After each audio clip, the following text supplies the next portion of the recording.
Hello everyone, how are you doing? This is MD Tech here with another quick tutorial. In today's tutorial, I'm going to show you guys how to resolve if something went wrong, try to reopen settings later when attempting to run a Windows update.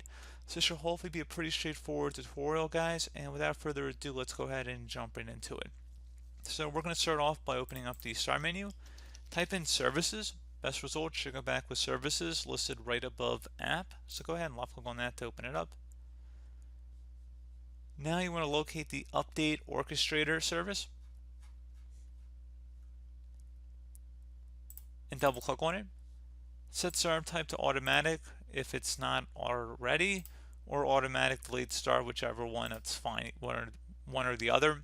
And make sure service status is running. If it's not, you want to go ahead and select the start button, and you would go ahead and restart your computer, and again, hopefully that should have been able to resolve the problem.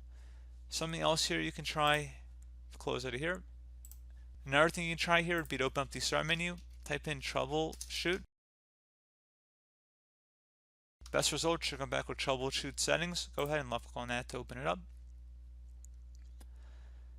Select additional troubleshooters on the right side. Underneath Get Up and Running, select Windows Update, resolve problems that prevent you from updating Windows, and select Run the Troubleshooter.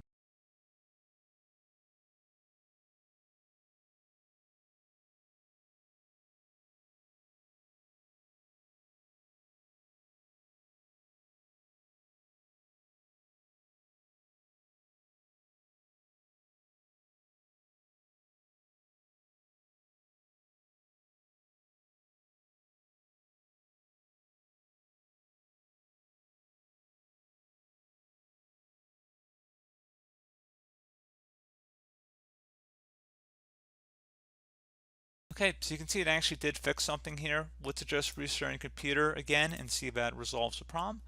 One further thing you can try, if all else fails, is open up the Start menu, type in CMD. Best result should come back with Command Prompt. Go ahead and right click on that and select Run as Administrator.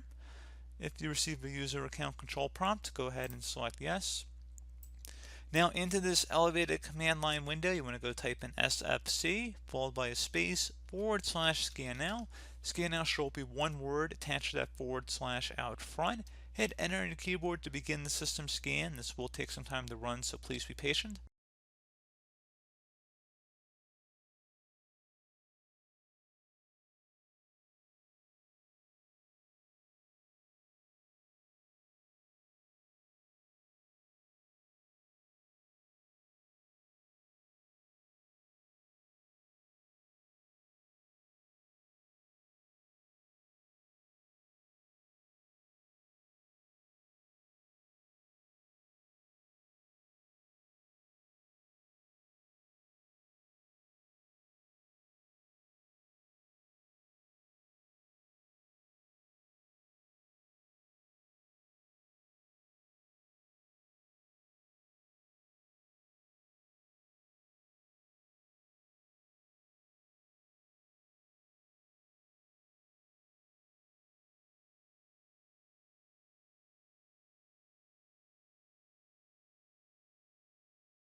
Okay, so once that's done, you want to go ahead and close out of here, restart your computer, and that should hopefully be about it.